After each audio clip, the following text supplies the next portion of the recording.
भारतीय जनता पार्टीने देशभरातल्या 572 जागांना रफली सरासरी तीन लोकसभांना एक क्लस्टर प्रमुख असं डिस्ट्रीब्यूट केलेलं आहे। जसं महाराष्ट्रामध्ये 48 जागा असतील तर आम्ही 16 जण आहोत, ज्यांची काल संध्याकाळी महाराष्ट्राच्या प्रभारींबरोबर खूप चांगली बैठक झाली।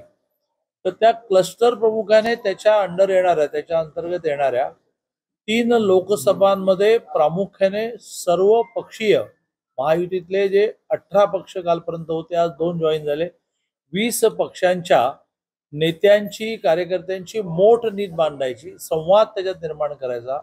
तर मोदीजी पंतप्रधान होणारच आहेत, जागा लागणारच आहेत, मार्जिन वाढेल आणि सगळ्यात महत्त्वाचं म्हणजे सर्वांना मिळून एक आनंद मिळेल की आम्ही सगळ्यांनी मिळून मोदीजींना पुन्हा एकदा पंतप्रधान केलं।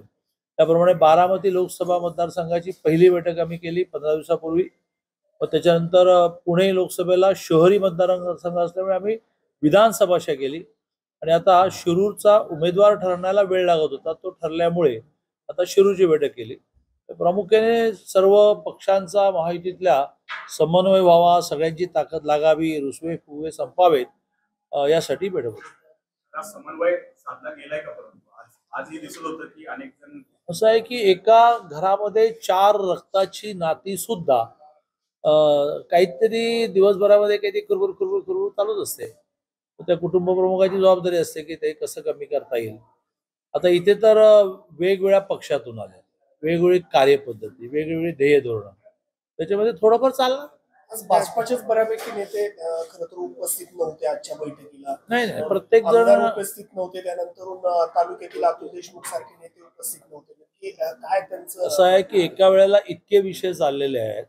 आता माझ्या माहितीप्रमाणे आता मला गेल्यानंतर नीट माहिती घेऊन फोन करायला, आशा त्यांच्या घरी काहीतरी दुःखद घटना घडली असं कळलं, मला नीट माहिती करून घ्यायचंय। असं प्रत्येकाचं काही ना काही कारण आहे आणि आमचंही आता मी पुण्याच्या रोज 2 प्रभाग म्हणजे 8 नगरसेवकांची एक म्हणजे 16 बैठका मला करायच्या, आजपासून सुरुवात झाली। पण यांनी फार आग्रह धरला, त्यामुळे मी एक बैठक आटोपली, आलो वेगाने, दुसऱ्या बैठकीला जाणार, तिसरी, चौथी, असं आम्ही आता म्हणजे आमची राज्याच्या नेत्यांचं तर नेहमीच धोरण आहे की एका ठिकाणी सगळ्यांनी जायचं नाही, आणि त्यामुळे काही जण राहिले असतील, इट नॉट नेसेसरी ते रागवले असतील। शिवाय किंवा चिन्हाशिवाय ती बैठक झाली तर भाजप फक्त मोदींना निवडून आणण्यास, मोदी हा चेहरा भाजपला हे करायचंय, कुठल्याही पक्षाचं चिन्ह अजूनही 40-42 दिवस आहेत, त्याच्या सगळ्या बारीक बारीक गोष्टीचे करेक्शन होतील। मग फ्लेक्स मध्ये फोटोवरून असं आहे ना की मी पुन्हा तेच उदाहरण देईन की घरात भांडणं असतात तशी एवढ्या मोठ्या पक्षांमध्ये काहीतरी असतात, त्या वेळेला घटना घडली की करेक्शन, समजा तुम्ही लक्षात आणून दिलं ना, सगळेच गाडीत बसल्यानंतर माहिती करून घेतो कोणाचं आहे, करेक्ट करू। राष्ट्रवादीची खतखत दूर झाली का? कारण त्यांना उमेदवार आयात केल्यामुळे बरेच जण त्यांच्याकडे नाराज। नाही, मुळात अशी खतखत होती, मग ती संपली याची काही मला माहिती नाही। मला माझ्या बापाने, माझ्या गुरुने एवढं शिकवलं की जे काम ठरेल ते काम नीट करायचं। त्यामुळे मी कोणाचा नेता आहे भारतीय जनता पार्टी, माझं काम काय किंवा या लोकसभेचा 3 लोकसभांच्या क्लस्टरचा मी प्रमुख आहे, जेवढं जमेल तेवढं करायचं। आयुष्यात सगळं नाही जमत, जास्तीत जास्त जमवायचं। आताच आपण म्हटलात की शिरूर लोकसभा मतदारसंघामध्ये खळबळजनक निर्णय झाला किंवा न आवडणारा निर्णय झाला, तर नेत्यांच्या मनातली ही जी भावना आहे ती कार्यकर्त्यांच्या मनातनं काढण्यास नेते सक्षम।